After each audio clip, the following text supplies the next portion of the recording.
Grandes maravilhas do mundo.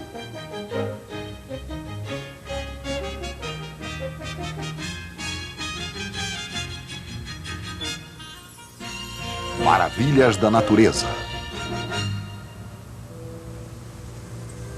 Eu acredito que uma folha de relva não seja nada menos do que uma obra das estrelas. Assim escreveu o poeta americano Walt Whitman. Quando o mundo natural e o reino dos sentidos conspiram entre si, nossa sensação de deslumbramento aflora.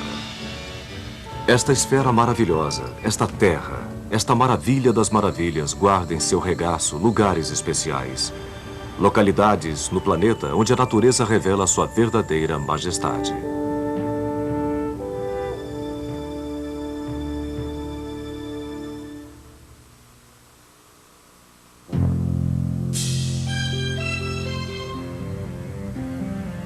O Grand Canyon.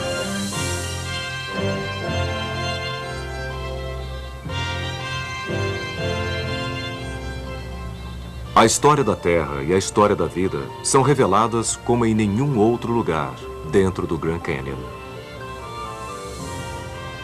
Variando de algumas centenas de metros a quase 2 quilômetros de profundidade e de 2 a mais de 35 quilômetros de largura, este abismo no planalto do noroeste do Arizona é como o molde de um artista para uma montanha invertida. Por sinal, Kaibá, o nome indígena do Canyon, significa montanha deitada.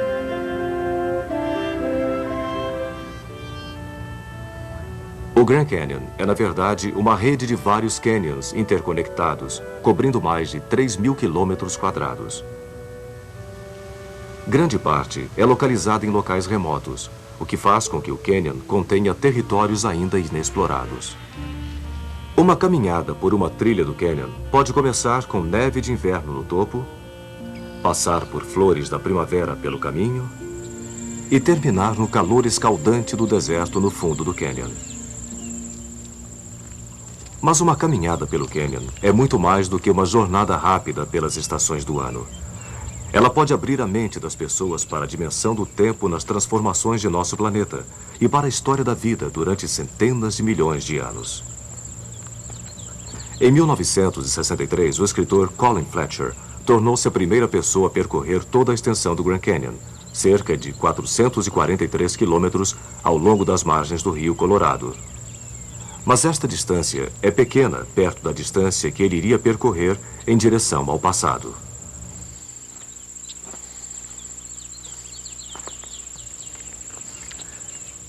Eu ainda me lembro bem. Por um momento, eu vi os séculos voltando, à medida que eu ia descendo pelo cânion. Eles iam voltando pelo corredor de tempo que se espalhava atrás de nós.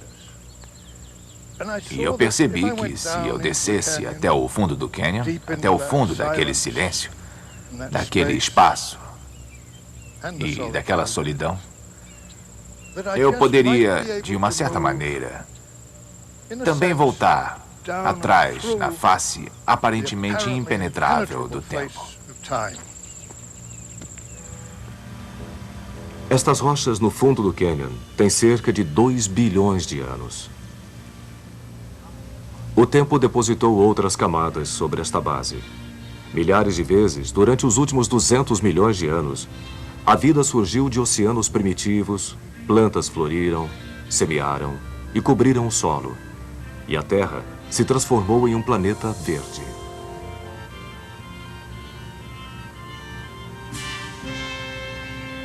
E pouco a pouco, o planalto do Colorado começou a se erguer. Riachos separados que cortavam o planalto se juntaram e se transformaram no poderoso Rio Colorado. Este então foi o grande escultor que desbastou e esculpiu o Canyon. A elevação do solo e a força rápida do rio, junto com outros fatores erosivos, finalmente trouxeram à tona uma das maravilhas do mundo, o Grand Canyon. Um abismo que nos permite vislumbrar metade da história da Terra.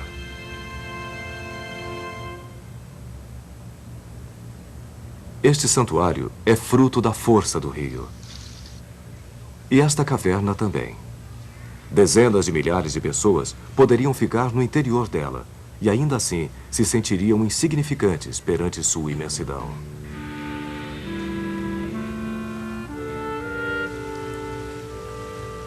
O poderoso Rio Colorado continua a esculpir sua obra-prima.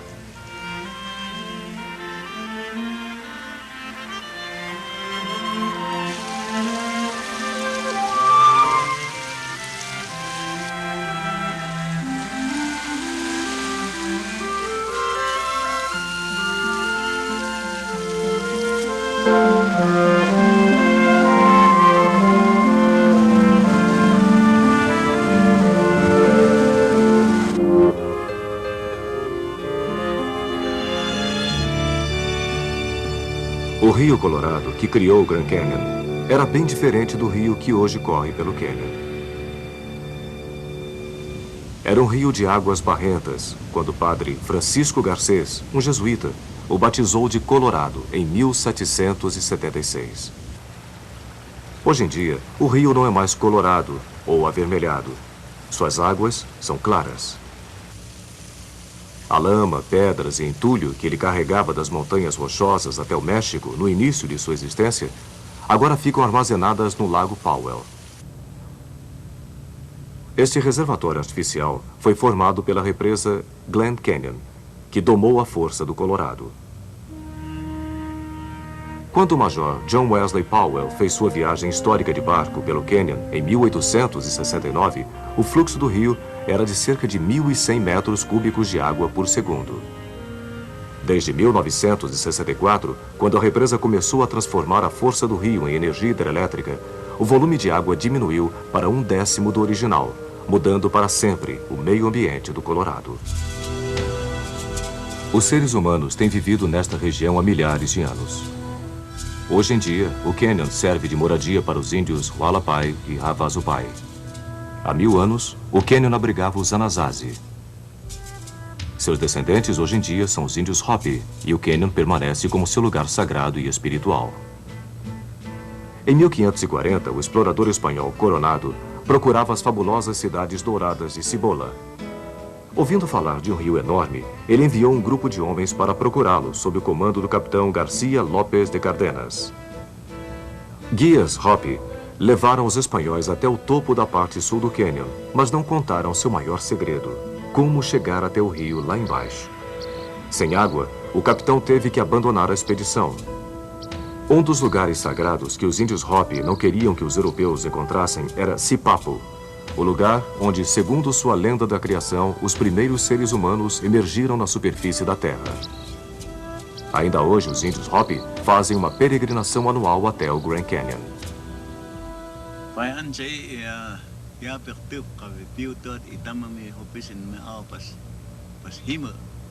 Este Grand Canyon é muito sagrado para nós, porque o povo Hopi e todas as pessoas como nós vieram daqui.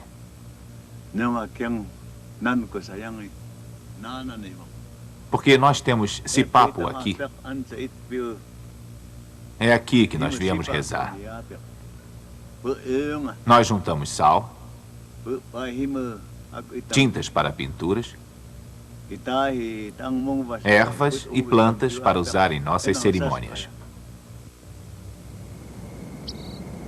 Para os Hopi, o Sipapo, seu lugar de origem na Terra, é uma lembrança constante da origem comum de todos os povos da Terra. Para as outras pessoas que vêm até aqui, o Grand Canyon é um tipo de Sipapo. Este imenso canyon dá à vida humana sua real dimensão e nos mostra que este é apenas um instante perdido na imensidão do tempo.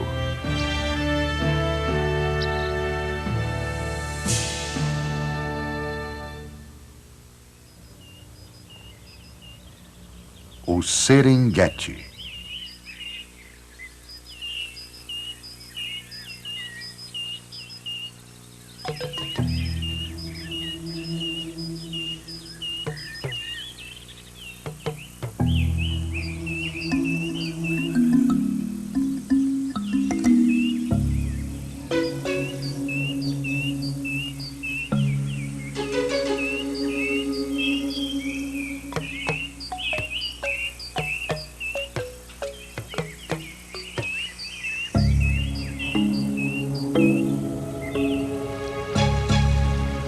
Esta é a terra do amanhecer, o Serengeti. Nas planícies verdejantes desta savana africana, criaturas extraordinárias viram a luz do dia pela primeira vez. Um descendente dos dinossauros, virtualmente sem modificações há mais de 190 milhões de anos. Um mamífero que cresce até 6 metros de altura.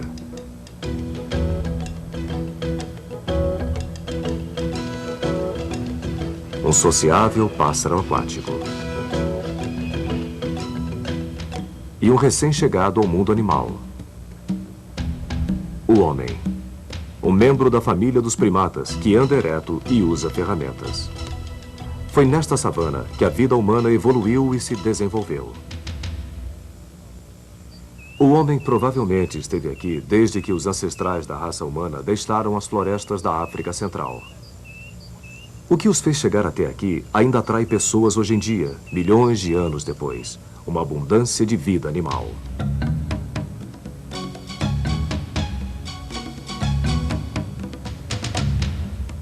A tribo Maasai chama esta planície de Serengeti, ou Grande Espaço Aberto.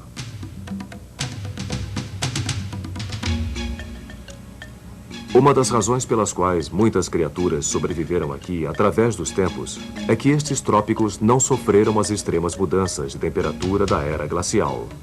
A abundante vegetação e a grande oferta de água da África Oriental foram responsáveis pelo sustento da vida selvagem. O Masai Mara, a porção do Quênia dentro do ecossistema Serengeti, é o lar de quase 100 de espécies de mamíferos, répteis e anfíbios, e de mais de 300 tipos de pássaros.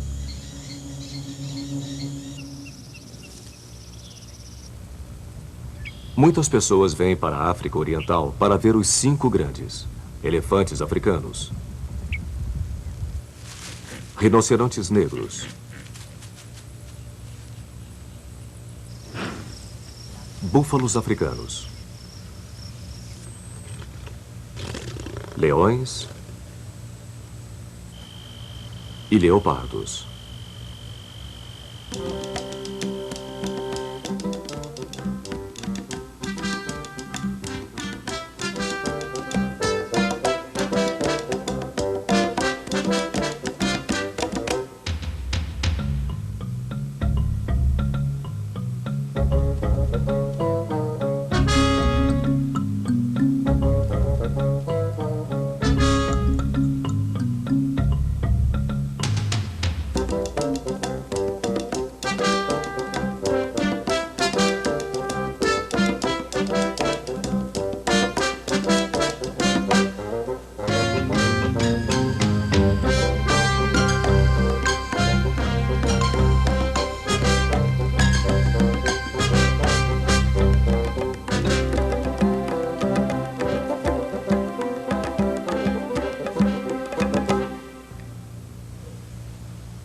Não era como um rebanho de gado ou de ovelhas, porque era selvagem. Escreveu a aviadora Beryl Markham em sua autobiografia West with the Night. E carregava a marca da vida selvagem e a liberdade de uma terra que ainda é mais da natureza do que do homem. Ver 10.000 animais selvagens e não marcados pelos símbolos do comércio humano é como escalar uma montanha virgem pela primeira vez, ou como descobrir uma floresta sem caminhos ou pegadas ou a marca de um machado. A cada verão, milhares de zebras e mais de 1 milhão de gnus migram para o norte em direção ao Masai Mara. Este espetáculo anual é um dos maiores shows da Terra. Devido à sua quantidade, os gnus geralmente são a atração principal. Com sua cabeça de touro e flanco de cavalo, os gnus, ou gnus de barba branca, são uma impressionante atração. Descritos certa vez como algo feito de diversas partes sobressalentes reunidas por um comitê, Os gnus viajam aproximadamente 1.600 quilômetros a cada ano em busca de água e pasto verde.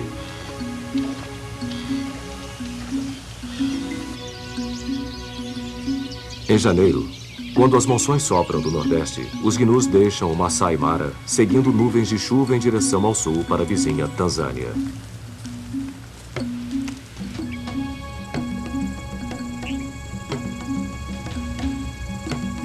Com eles, vêm animais companheiros de viagem.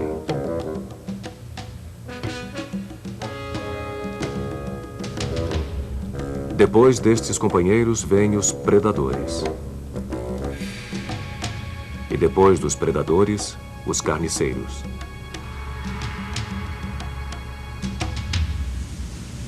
A cada ano, milhares de gnus morrem cruzando o rio Mara ao dirigirem-se para o sul, para o Serengeti. É o pasto rico em cálcio das planícies que os seduz, mesmo arriscando suas vidas.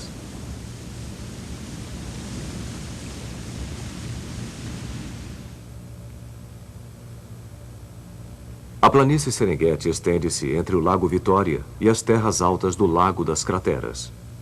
O local exato para onde vão os animais depende das instáveis condições da temperatura e oferta de terra e comida. Hienas e flamingos, predadores e presas. Todos precisam igualmente de água. Cada animal, da sua maneira, precisa decifrar a maior charada da vida: como alimentar-se sem servir de alimento.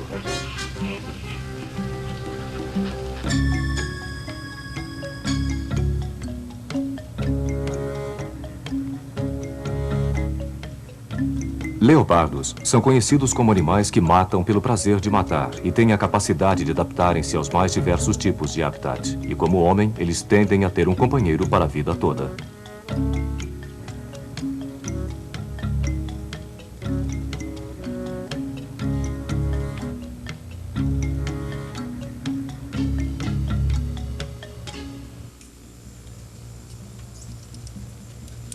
O onívoro homem está no topo da cadeia alimentar.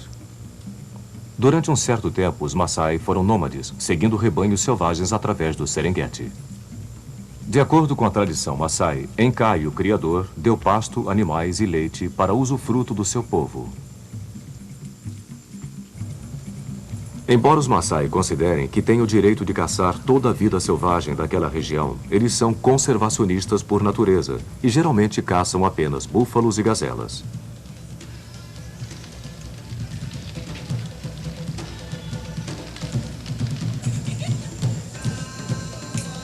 Para os Maasai, coexistir pacificamente com a vida selvagem é parte de sua herança. Infelizmente, algumas das espécies do Serengeti estão ameaçadas por caçadores ilegais. Proteger a vida selvagem do Serengeti vai tornar possível que as gerações futuras possam testemunhar a maravilha da vida nesta terra paradisíaca. Contemplar esta magnífica migração é compartilhar de uma experiência eterna, inalterada desde o despertar do homem.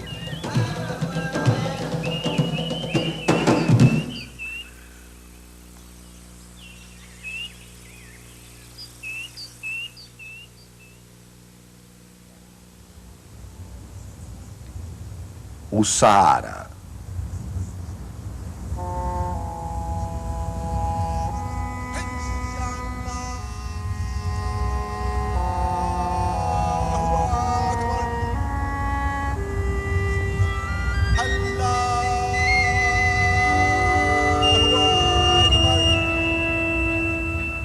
Ao norte do Serengeti, estende-se um território proibido, onde o poder do sol torna a sobrevivência um desafio diário. Pode ter sido aqui, no maior deserto do mundo, que os seres humanos desenvolveram pela primeira vez a sensação de deslumbramento.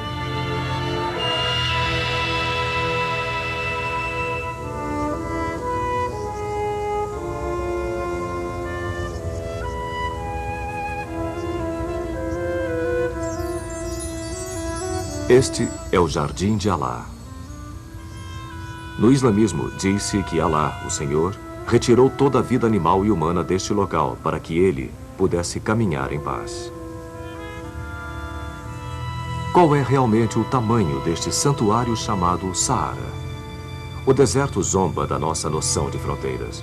Na verdade, as fronteiras de vários países no Saara são literalmente linhas na areia. Quão grande ele é depende não só de como o definimos, mas também de quando medimos. Com o passar do tempo, ele encolhe e se expande. Diversos fatores determinam o tamanho de um deserto: correntes de vento, número de animais herbívoros e, principalmente, a quantidade de chuva.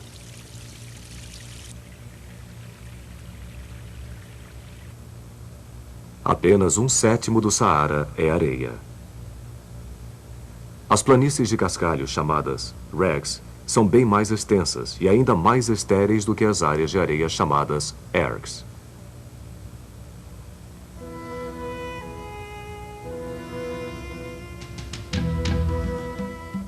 Escavações em pedras feitas por caçadores pré-históricos revelam que esta região foi um dia uma planície verdejante com vida selvagem, como no Serengeti. Estas imagens provam que a vegetação foi um dia abundante aqui. Por volta do ano 8000 a.C., esta região começou sua lenta transição para o deserto. Rebanhos de camelos selvagens fizeram do deserto sua casa.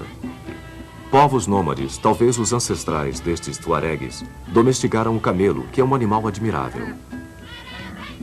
Um camelo pode carregar até 500 quilos. Consegue sobreviver sem beber nada por até 10 meses. Mas ao contrário do mito, os camelos não estocam água em sua corcova. As corcovas são reservatórios de gordura que lhes dão energia quando não há comida disponível. Antes dos carros conquistarem os continentes e aviões tornarem o globo pequeno, as caravanas cruzando a África setentrional serviram como uma rede de comércio que conectou os povos da África, Ásia e Europa.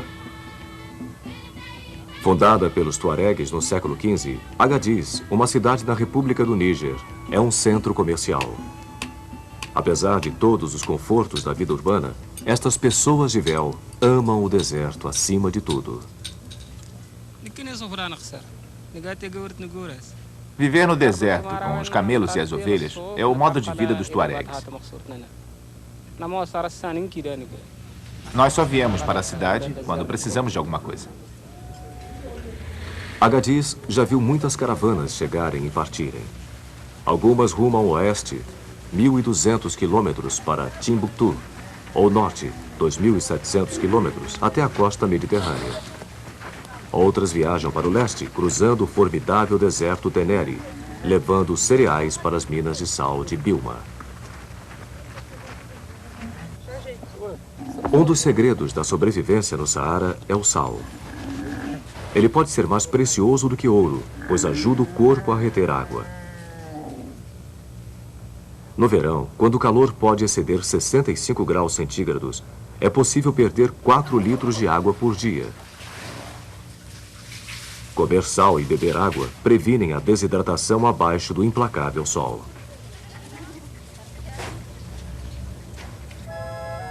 O deserto é como um oceano. Embora o que seja mais abundante no oceano seja escasso aqui. No Saara, dunas podem acumular centenas de metros de altura e estender-se por mais de 150 quilômetros. As dunas movem-se sob o domínio dos ventos. Como uma onda, elas avançam, apenas mais vagarosamente, talvez 30 centímetros por dia, à medida que os ventos levantam os grãos de areia por sobre as encostas e acima das cristas das dunas. Esta imensidão carece de sinais que orientem o viajante. O horizonte estende-se uniformemente por centenas de quilômetros.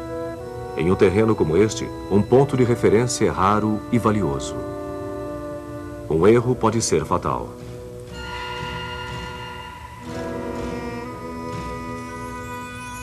Se o viajante ler erroneamente as estrelas, ou falhar ou procurar um marco, ele perderá o oásis, a mais minúscula das ilhas neste mar sem água.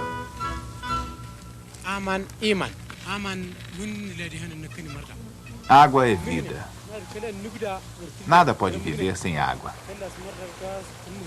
Durante a estação chuvosa, a água desce o leito dos rios. Mas a água é como um pântano. Cavando um poço fundo, que vai nos dar boa água, e bebendo a água do poço, a gente não fica doente. Ao olhar rapidamente, o viajante acredita que o Saara não oferece nenhum sinal de vida. Do espaço, ele parece a superfície de um planeta estéril. No entanto, seres vivos fazem daqui sua morada. Tudo que sobrevive no deserto enfrenta um duplo desafio: conseguir água suficiente e evitar sua evaporação. Os insetos resolvem ambos os problemas facilmente. Das plantas e de outros insetos, eles extraem líquido. Esconder-se debaixo da areia os mantém frios. As plantas podem empurrar suas raízes debaixo da areia ou expandi-las lateralmente para capturar umidade da superfície. Um simples arbusto pode ter 80 quilômetros de raízes.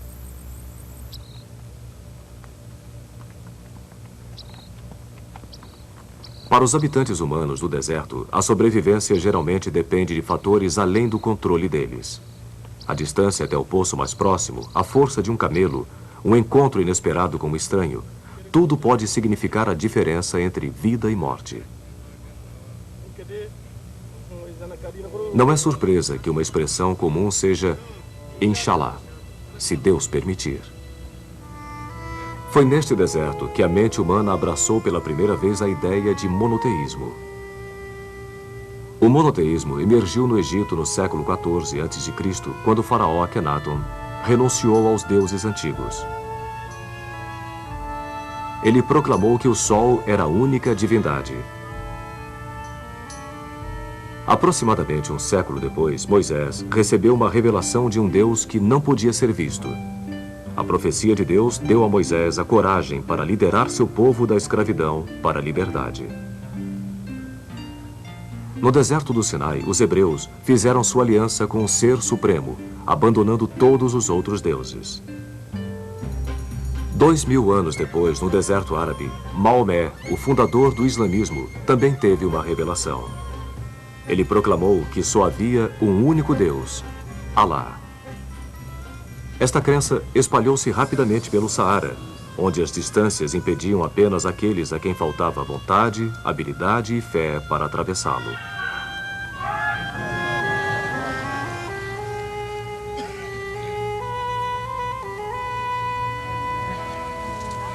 Tradicionalmente, os muçulmanos fazem uma peregrinação para Meca, sua cidade sagrada na Arábia Saudita, pelo menos uma vez na vida.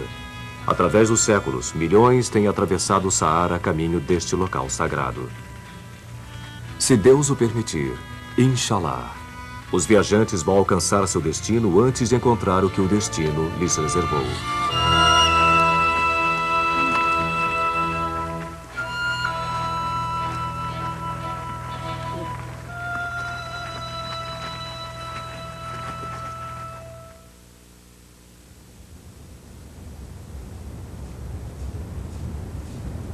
As Cataratas do Iguaçu.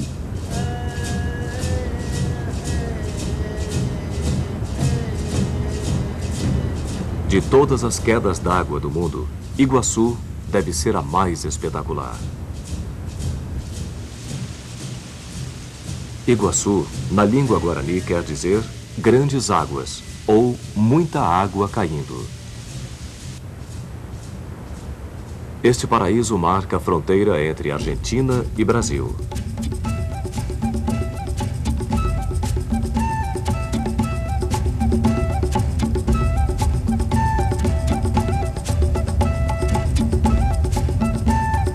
O povo indígena desta terra, os guaranis, também chama estas quedas de o lugar onde as nuvens nascem.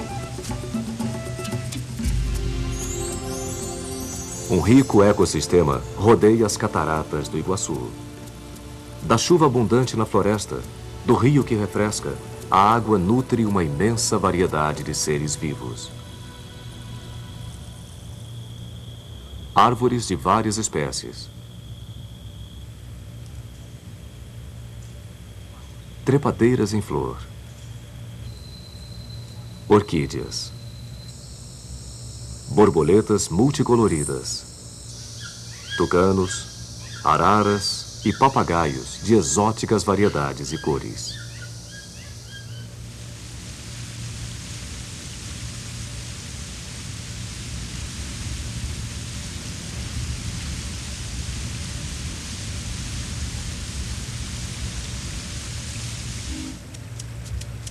O rio Iguaçu se origina na Serra do Mar, uma cadeia de montanhas perto da costa do Brasil, no Oceano Atlântico.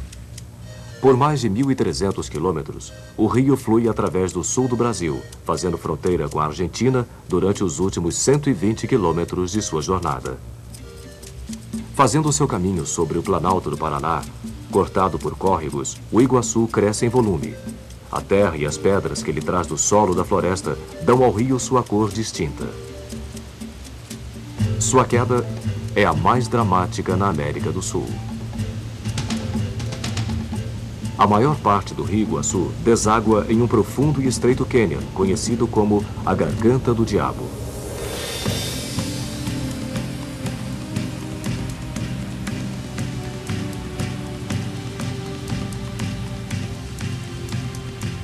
Águas que escapam da Garganta do Diabo se espalham por sobre o Planalto antes de correrem para o precipício.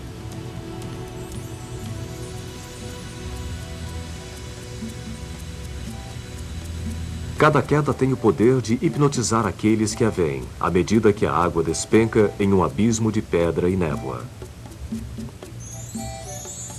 Em um dia de sol, inúmeros arco-íris aparecem e somem por dentro das nuvens. A luz refratada cria esta contínua dança de cores.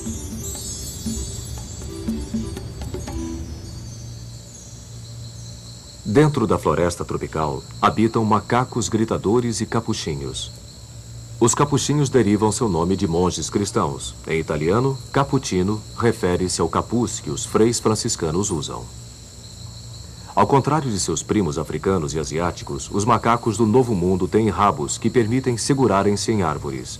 Naturalistas têm tentado descobrir por que os macacos e outros primatas nunca evoluíram na América. Alguns especulam que é porque os macacos deste lado do Atlântico nunca desceram das árvores. Eles nunca precisaram. A floresta sempre lhes deu todo o necessário.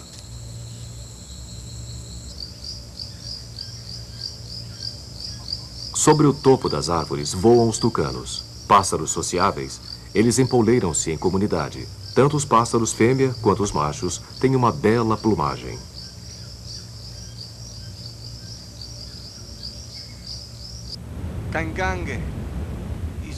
Os guaranis vivem na floresta desde tempos imemoriais. Sua lenda sobre a origem das quedas d'água é tão fantástica quanto as próprias quedas.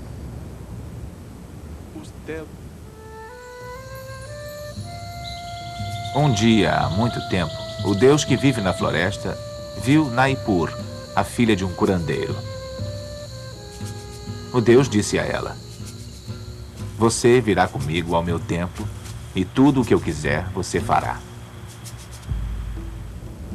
Havia um guerreiro chamado Caroba que amava Naipur. Navegando de canoa através do veloz rio Iguaçu, o casal tentou escapar do Deus da floresta. Mas o Deus os viu escapar e ficou muito bravo. No caminho deles, o Deus criou um precipício de cataratas.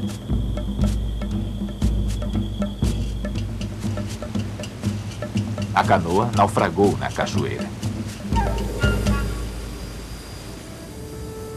Naipur foi transformada em uma pedra no fundo do abismo, escondida para sempre pela neblina.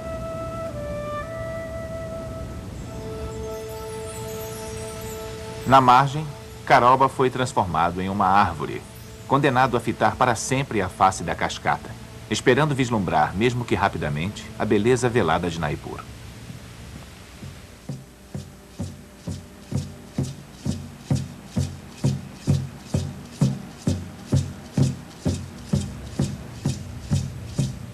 Por inúmeras gerações, os guaranis têm enterrado seus mortos perto das cataratas de Iguaçu.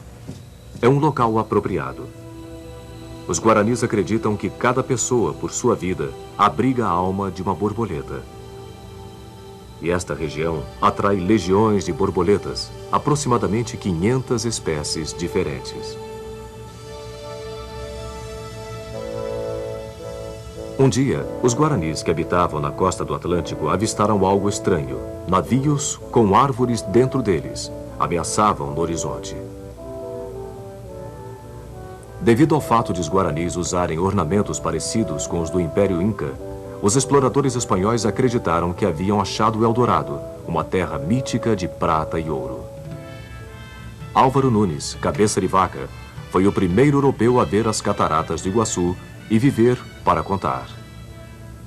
Ao contrário da maioria dos exploradores da sua época, que viam os índios como selvagens subhumanos, Cabeça de Vaca acreditava que os nativos eram seres humanos e tinham almas.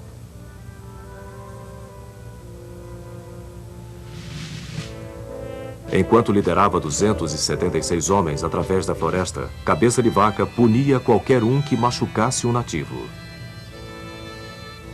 Em janeiro de 1541, os espanhóis chegaram à vertente do Iguaçu.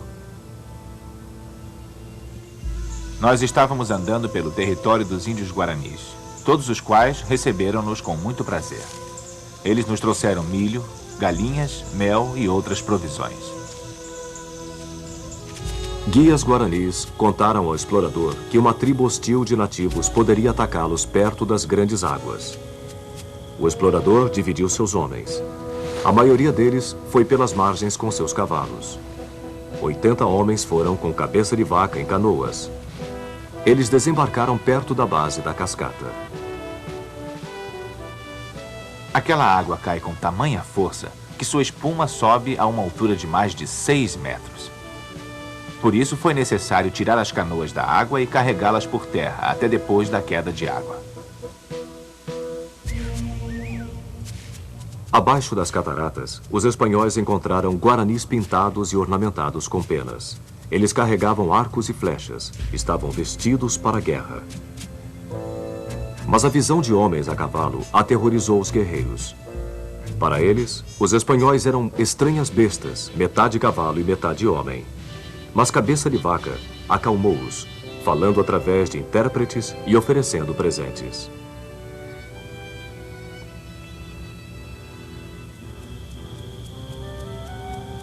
Finalmente, seguros de que os espanhóis eram humanos, apesar de tudo, os nativos ajudaram-nos a cruzar o furioso rio. Embora a Cabeça de Vaca continuasse sua procura pelo Eldorado pelos 19 anos seguintes, ele não encontrou em nenhum outro lugar um tesouro mais espetacular do que as cataratas do Iguaçu.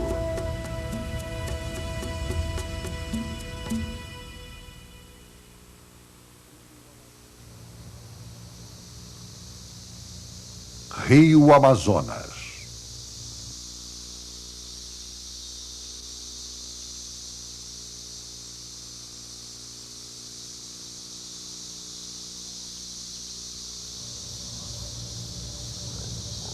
Há mais vida por hectare de terra aqui do que em qualquer outro lugar da Terra.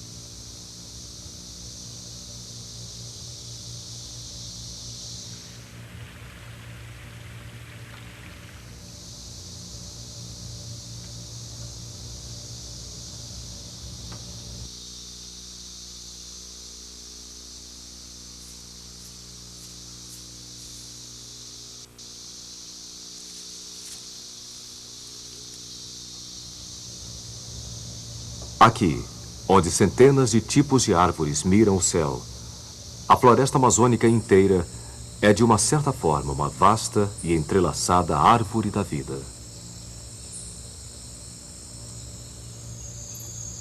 Uma árvore sozinha pode dar abrigo a 400 espécies de insetos.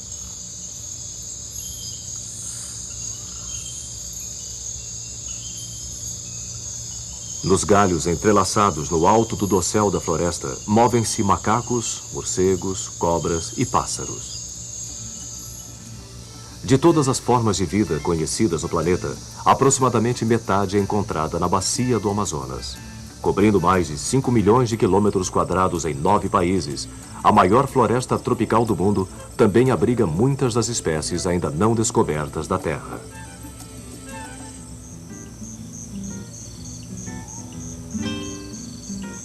A floresta tropical, para os olhos do leigo, parece paradoxalmente monótona.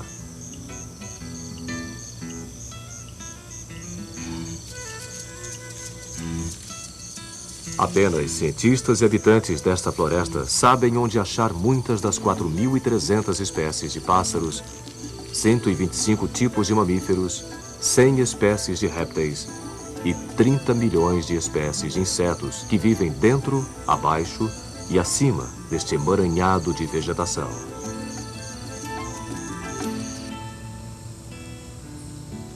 Muitos animais vivem 10 metros ou mais acima do solo, entre galhos tão grossos que estas criaturas do topo estão frequentemente fora de visão, até mesmo dos animais do seu tipo.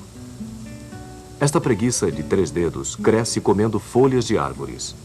Ela fica pendurada quase imóvel por semanas, justificando seu nome.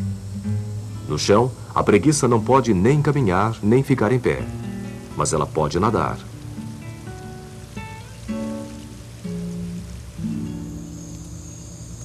Echo Park é uma ilha de 5.000 hectares no centro da Amazônia. Aqui, Mark van Roosmalen, um holandês que trabalha para o Instituto Natural de Pesquisa Amazônica, abriga macacos doentes e confiscados.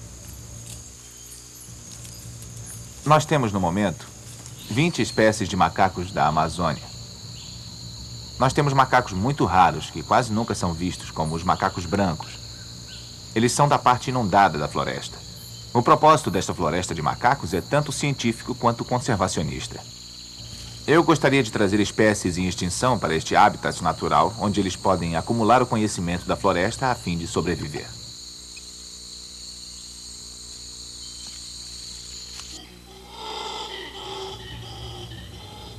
Macacos gritadores mantêm seus bandos juntos através do uso de suas cordas vocais. Um tipo de amplificador formado em suas laringes faz com que seus gritos sejam ouvidos por quase 5 quilômetros, um som intimidador para potenciais predadores e membros de bandos rivais de gritadores. Durante o sufocante calor do meio-dia, até mesmo os gritadores ficam em silêncio, enquanto descansam na cortina verde.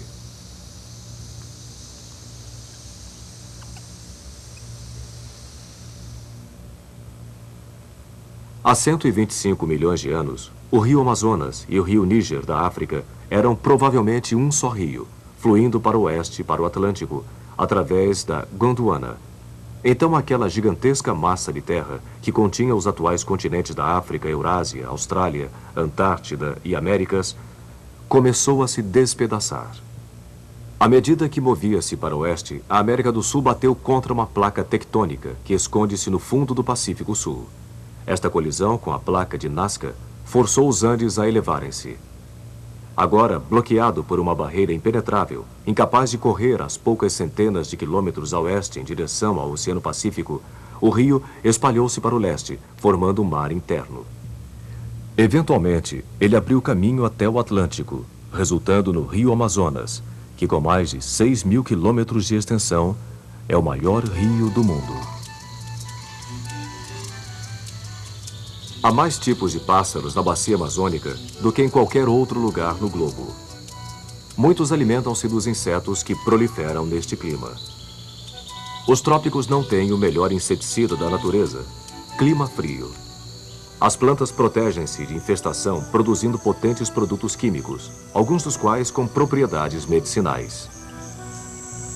Los ribereños de las zonas lo conocen como achiote. As pessoas ao longo do rio chamam esta seiva de achote. Cientistas nos dizem que isto pode ser usado para curar conjuntivite.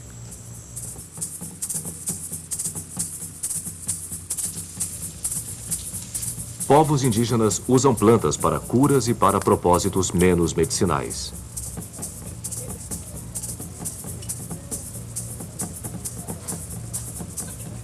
Nativos da Amazônia põem curare nas pontas das flechas como veneno. Curare desacelera o coração. Uma dose mortal o para imediatamente. Em hospitais modernos, cirurgiões usam um derivado do curare como relaxante muscular para operações cardíacas.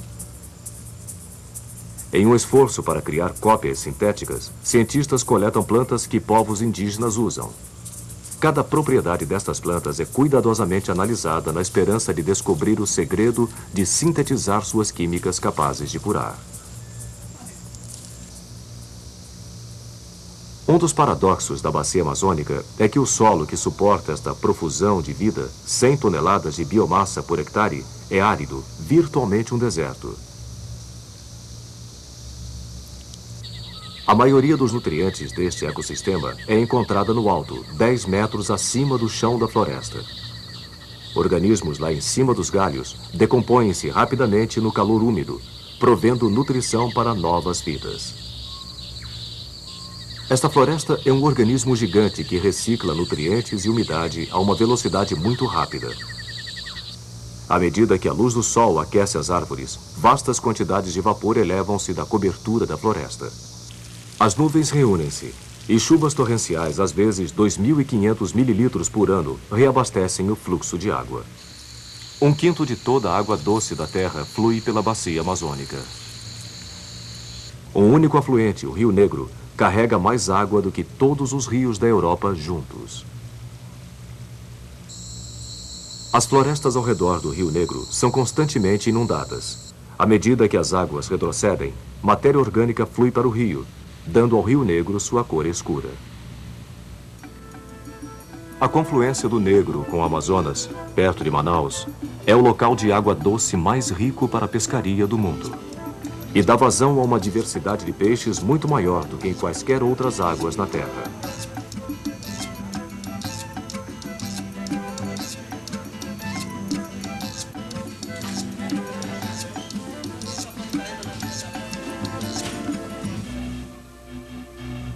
O gigante pirarucu pode atingir até 3 metros e pesar até 100 quilos. Embora seja um peixe, ele se comporta algumas vezes como um mamífero. Ele cuida dos seus filhotes. Os peixinhos seguem suas mães até perto de completarem 4 meses.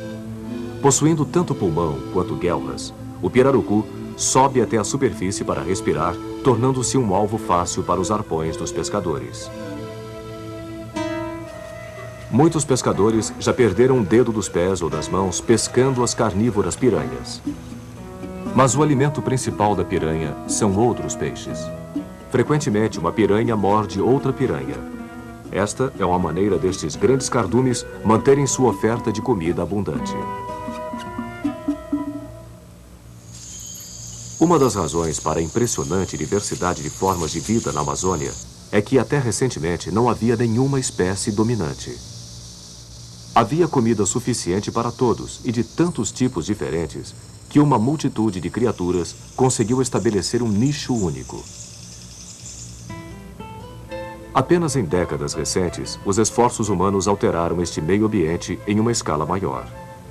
A construção de estradas e represas, a mineração e queimadas, vem destruindo a floresta a uma taxa de 20.000 quilômetros quadrados por ano. Uma área do tamanho da Suíça. Se este ritmo continuar, o ecossistema da Amazônia será apenas uma memória dentro de 100 anos. Aqueles que apreciam a sabedoria da natureza questionam se a sabedoria humana crescerá a tempo de salvar esta maravilha primitiva, uma árvore da vida que abriga metade da herança genética da vida na Terra.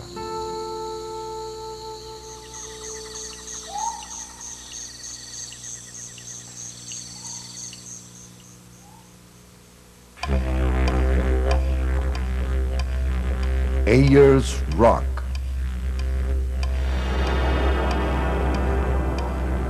No centro da Austrália, estende-se pelo horizonte um deserto que foi um dia o fundo de um mar antigo.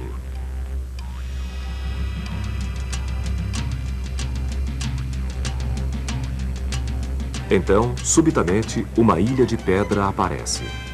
A presença do maior monolito da Terra no terreno tão plano da Austrália é um dos muitos contrastes que este lugar surpreendente e sagrado oferece àqueles que o contemplam. Com mais de 300 metros de altura e cobrindo 2 quilômetros quadrados, este pedaço de arenito é o topo desgastado de uma montanha. Ele pode estender-se até 7 quilômetros abaixo da superfície. Ao redor da rocha, escombros que ao longo dos anos têm sido varridos de seus lados enterram-na ainda mais fundo. Normalmente, os estratos de arenito são horizontais. Mas há 300 milhões de anos, uma violenta convulsão empurrou e levantou o fundo do antigo oceano.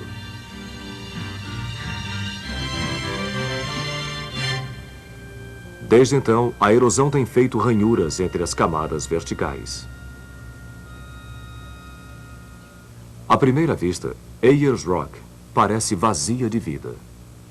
Mas, de uma certa forma, ela é um vasto oásis. Em volta dela, cresce uma abundante fauna, nutrida por água que cai de suas paredes durante tempestades no deserto. As manchas que aparecem verticalmente por toda a sua superfície, devido às chuvas, permanecem um longo tempo após a água secar. Na base da rocha fica Mutijulu, ou Mag Springs. Os aborígenes caçam há muito tempo aqui. Cangurus e outros animais vêm beber e comer frutas e sementes das plantas que este poço sustenta.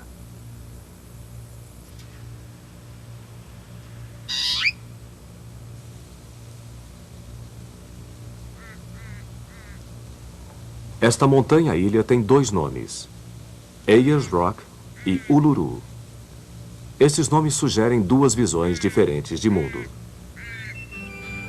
Um explorador do século XIX, W.C. Goss, deu à rocha seu nome colonial para honrar Sir Henry Ayers, o primeiro-ministro da Austrália Meridional naquela época.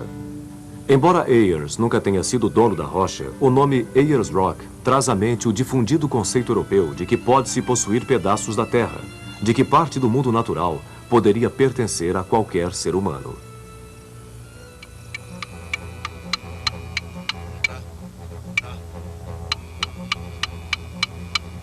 O povo aborígene chama as Ayers Rock de Uluru. Exatamente como os povos indígenas de todo lugar, eles têm uma relação pessoal com a terra. Ao contrário de muitos australianos que se referem às Ayers Rock como o coração morto do país deles, aborígenes veem Uluru e seu meio ambiente como uma presença viva. Eles estimam sua cultura como uma linha na tapeçaria da vida, onde plantas, animais, a terra e os seres humanos estão interligados.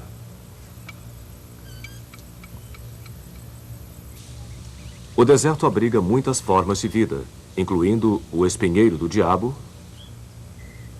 o canguru e o espinhoso lagarto do deserto. Aborígenes usam as raízes do espinheiro do diabo para fazer as hastes das suas lanças.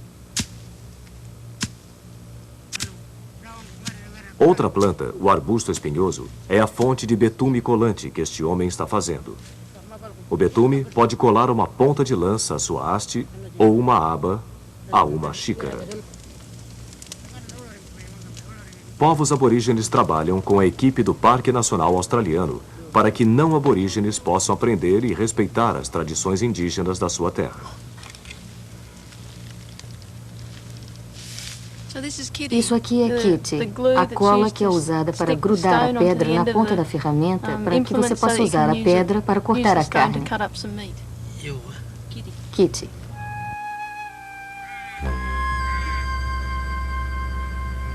Ver Uluru em diferentes horários do dia é apreciar a sutil aquarela de luzes e sombras.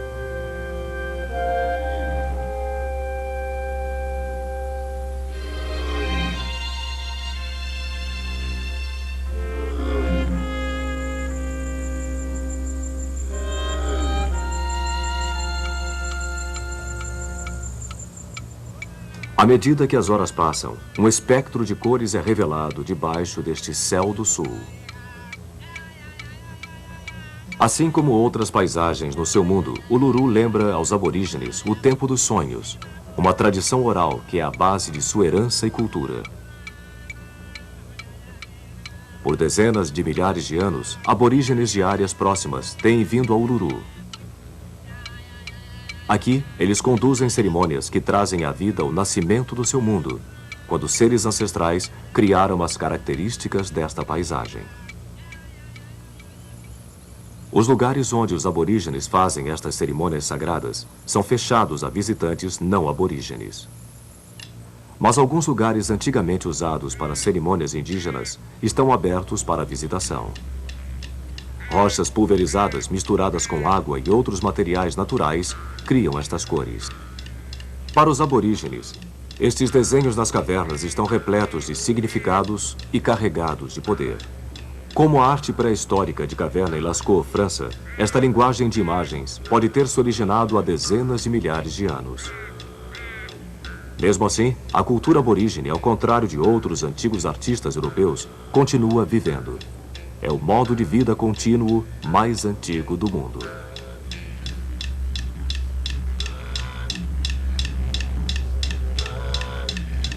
Aborígenes como o povo Mala cantam sobre espíritos ancestrais como o canguru-lebre e suas cerimônias são ainda observadas na rocha. Assim como o clã Tapete de Cobras de quem a tribo Pichan-Chachara descende. Eles cantam sobre jornadas e rituais, guerras e ataques surpresa que deixaram seus traços e marcas na terra. Conhecer estas músicas é conhecer a geografia espiritual do interior.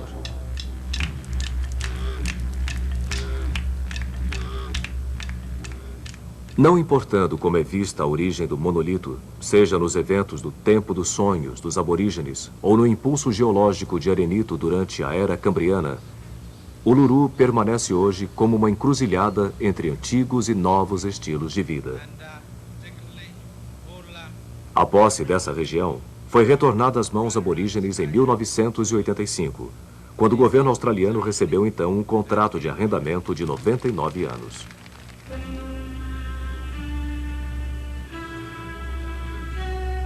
Para qualquer um que experimente este lugar, Uluru, ou Ayers Rock, é um marco para a visão de natureza e capacidade de maravilhar-se de qualquer pessoa.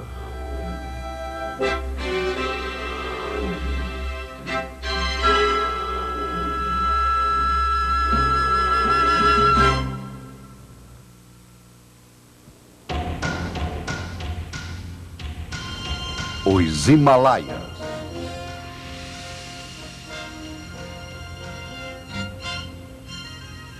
A majestade destas montanhas faz delas o símbolo da continuidade. Os Himalaias são um santuário onde as pessoas quase podem alcançar os deuses e onde os deuses comungam com as estrelas. Esta cordilheira, que contém os mais altos picos do mundo, muda em diversas maneiras. A erosão continuamente desgasta estas montanhas. A cada ano, os rios que se originaram nos Himalaias carregam enormes quantidades de rochas, fragmentos de florestas e solo para dentro do Oceano Índico. Os Himalaias também crescem. Uma colisão entre duas grandes massas continentais criou estas montanhas. E a colisão continua ainda hoje.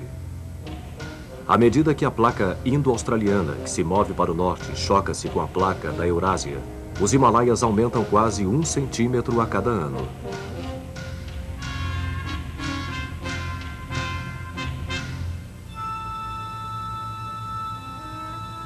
O teto do mundo. É assim que os antigos Sherpas chamavam os Himalaias. Esta cadeia inclui todos os picos do mundo, que tem mais de 8.000 metros de altura.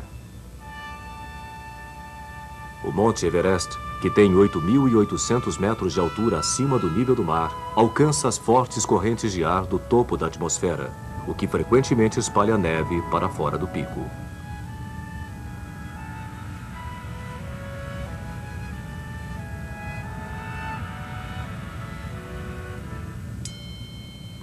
O povo do Nepal conta uma lenda sobre a criação dos Himalaias. No início dos tempos, a montanha tinha asas. As montanhas voavam ao redor do mundo para onde desejavam. Mas os nepaleses não tinham muita água. Então Indra, o deus da chuva, transformou as asas em nuvens. Incapazes agora de voar, os Himalaias ficaram presos à terra. As nuvens tornaram-se uma fonte de chuva que escorria das montanhas para córregos e rios que nutriram os nepaleses.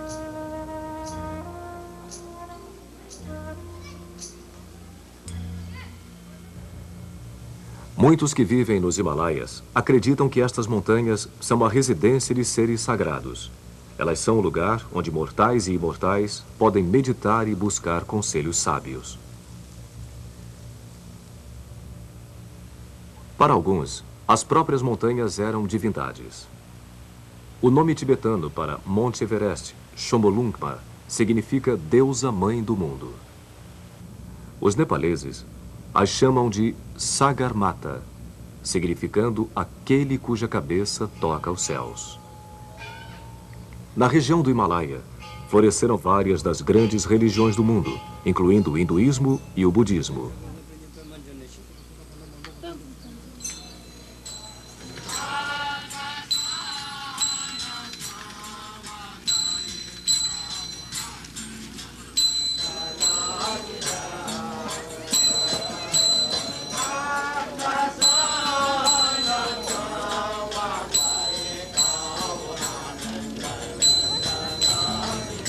Em Katmandu, a maior cidade do Nepal, a sabedoria das grandes religiões dos Himalaias é evidente. Em nenhuma outra cidade, tantos templos representam tantas fés diferentes. A tolerância religiosa e o reconhecimento que cada fé é um caminho para o mesmo ápice transcendental compõem o espírito que guia aqueles que vivem em Katmandu. De acordo com um antigo provérbio sânscrito, 100 divinas épocas não bastariam para descrever todas as maravilhas dos Himalaias. O que afinal tem estas montanhas que inspiram tanto deslumbramento? Sua altura transcendental. A habilidade de uma nuvem fazer uma montanha desaparecer, sugerindo os mistérios além da percepção. O contraste entre neve e sombras, claro e escuro. O desafio de uma trilha na montanha. Saber que a qualquer instante um passo em falso ou uma avalanche podem acabar com a vida.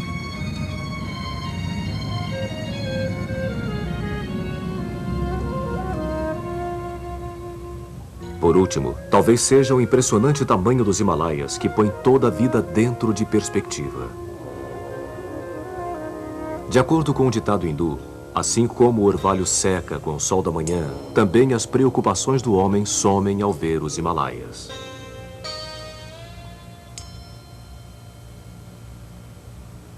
Ironicamente, os Himalaias, que inspiram um sentimento de unidade entre homens e natureza, tornaram-se um símbolo da conquista da natureza pelo homem.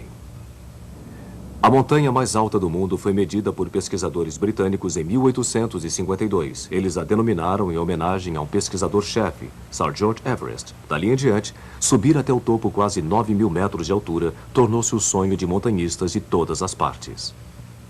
É preciso conquistar, alcançar, chegar lá em cima. É preciso conhecer o topo para convencer-se de que é possível vencê-lo e saber que não existe sonho que não deva ser ousado. Assim escreveu George Mallory, que quando perguntado sobre por que havia tentado escalar o Everest, respondeu: porque ele está lá. Foram os Sherpas, um povo nativo do Tibete, que possibilitou aos ocidentais escalar o Monte Everest. Como guias montanhistas, eles contribuíram com sua particular habilidade em grandes altitudes, sua força que os capacitou a carregar pesadas cargas e sua devoção desinteressada ao bem-estar daqueles com quem viajavam. Por um século, muitos montanhistas Sherpas e ocidentais tentaram escalar a deusa mãe do mundo. Muitos morreram na tentativa. Finalmente, em 29 de julho de 1953, um neozelandês, Edmund Hillary, e um Sherpa, Norgay Tenzing, partiram do seu acampamento a 8.000 metros de altura para o pico. Correu tudo bem. Escreveu Hillary em seu diário. E eu me sentia muito bem e fizemos grande progresso. Eu estava amarrado a Tenzing por uma corda e nós nos movíamos com uma outra o tempo todo. Por fim, após uma lenta escalada sobre neve firme, eles alcançaram o topo. Tenzing e eu nos cumprimentamos com um aperto de mãos, e aí Tenzing jogou seus braços por sobre meus ombros. Foi um momento incrível. Depois de Hillary e Tenzing, milhares de aventureiros e montanhistas subiram as curvas do Monte Everest e outros picos dos Himalaias. Por precisarem de lenha, estas expedições logo devastaram as florestas das montanhas, expondo o solo a uma severa erosão. Percebendo que sua conquista do Everest havia acelerado a degradação do ecossistema dos Himalaias, Hillary mobilizou-se para proteger o meio ambiente das montanhas. Trabalhando conjuntamente com os Sherpas e o governo do Nepal, com a ajuda do governo da Nova Zelândia, Hillary estabeleceu em 1976 um parque de 720 quilômetros quadrados. 3 das maiores montanhas do mundo localizam-se dentro dos limites do Parque Nacional de Sagarmatha. Homem e natureza precisam um do outro, e ferindo um, machucamos o outro. Há muito a ser feito para deter a destruição do meio ambiente. Minha última esperança é a incrível adaptabilidade dos seres humanos e a assombrosa resistência da natureza.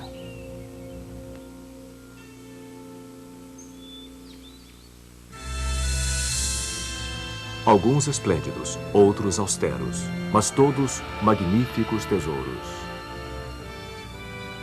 Estes milagres da criação chegam a nós como presentes, não para possuir ou explorar, mas para guardar em segurança para inúmeras gerações por vir. Que estas maravilhas da natureza nos inspirem a capacidade de maravilhar-se e a sabedoria que nós precisamos.